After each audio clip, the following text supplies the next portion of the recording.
Setelah berhasil kabur dari penjara, Ed dan Holga bergegas pergi ke tempat tinggal lama mereka yang berada di wilayah selatan untuk mengunjungi Kira.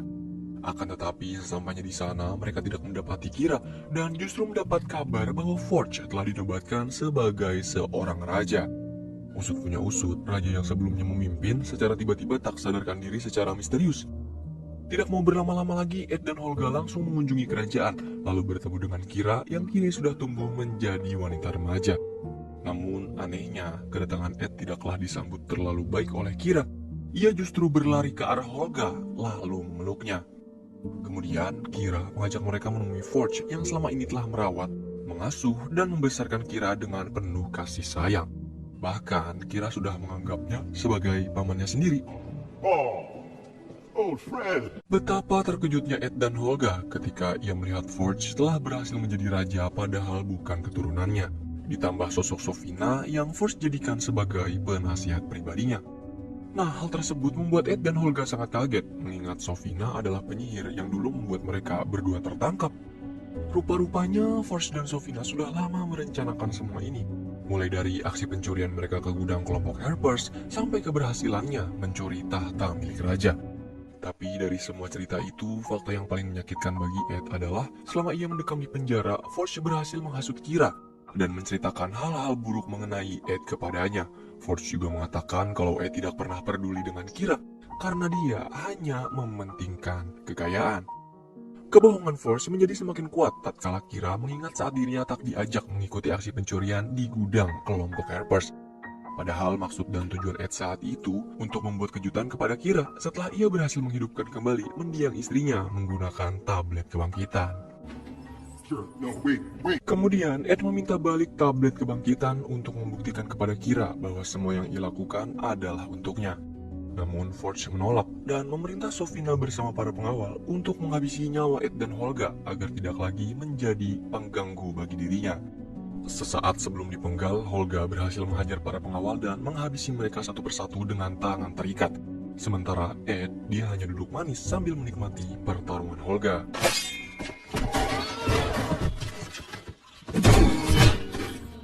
Setelah berhasil kabur, Ed menyusun rencana demi mendapatkan tablet kebangkitan dan kembali memperoleh kepercayaan anaknya. Tapi mula-mula dia membutuhkan tim untuk melancarkan aksinya.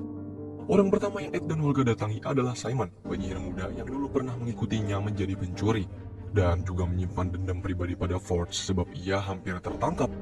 Kebetulan saat ini Simon sedang membuat aksi pertunjukan yang sengaja ia selenggarakan untuk melakukan aksinya, yaitu mencuri berbagai barang berharga milik para penonton. Namun, aksi yang dilakukan Simon pun diketahui, membuat dirinya hampir terkena amukan massa.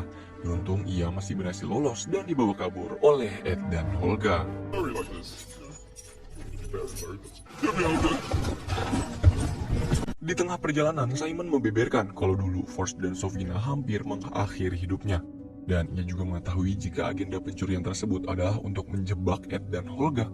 Oleh sebab itu, Simon pun bersedia nih mengikuti rencana Ed sebagai alasan untuk membalaskan dendamnya. Namun Ed kembali menjelaskan kalau ini bukanlah perihal yang mudah. Ia membutuhkan satu orang terakhir untuk menjalankan rencananya sebagai mata-mata. Nah, kebetulan Simon kenal tuh dengan salah seorang druid untuk membantu mereka. Dia bernama Drake, seorang manusia dari suku druid yang mampu mengubah dirinya menjadi hewan apapun, dari yang paling kecil sampai yang paling besar.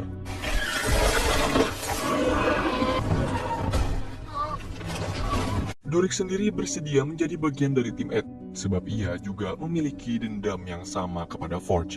Karena semenjak Forge menduduki tahta, ia dengan tega menghancurkan lingkungan tempat tinggal Dorik dan menebangi hutan sesuka hatinya. Dorik nggak suka.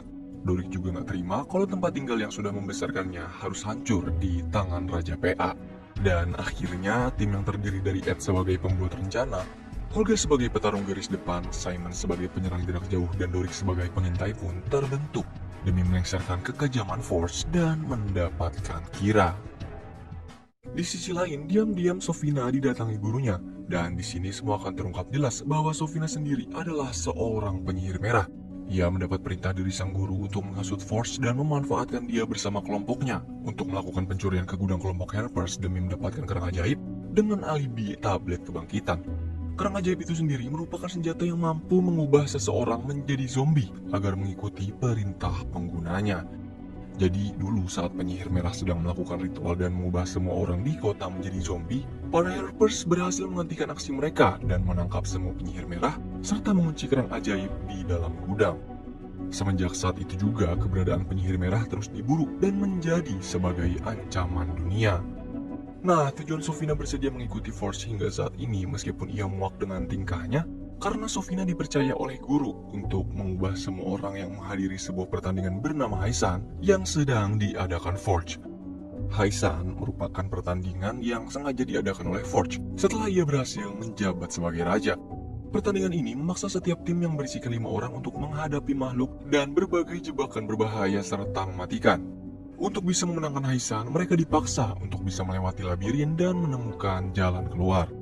Tidak sedikit para bangsawan dari berbagai negara mempertaruhkan semua harta mereka demi memeriahkan pertandingan ini. Dan semua harta taruhan tersebut dikumpulkan dalam satu tempat oleh Forge dengan keamanan yang sangat ketat menggunakan sihir kuat milik Sofina. Itself. Tugas pertama Dorik yaitu mengubah dirinya menjadi lalat guna menyelinap ke dalam ruang harta untuk melihat seperti apa keamanan yang dibuat oleh Sofina. Dan ternyata ruang harta taruhan ini disegel menggunakan kekuatan sihir yang menurut Simon tidak bisa tertembus oleh sihir jenis apapun, kecuali dengan satu benda, yaitu helm penguat sihir. Akan tetapi keberadaan Dorik tidak bertahan lama. Sofina berhasil mengetahui kehadirannya dan mengutus semua penjaga untuk menangkapnya. Dengan segala cara dan melakukan berbagai perubahan, syukurnya Dorik berhasil kabur dari kejaran penjaga, lalu keluar dari wilayah kerajaan.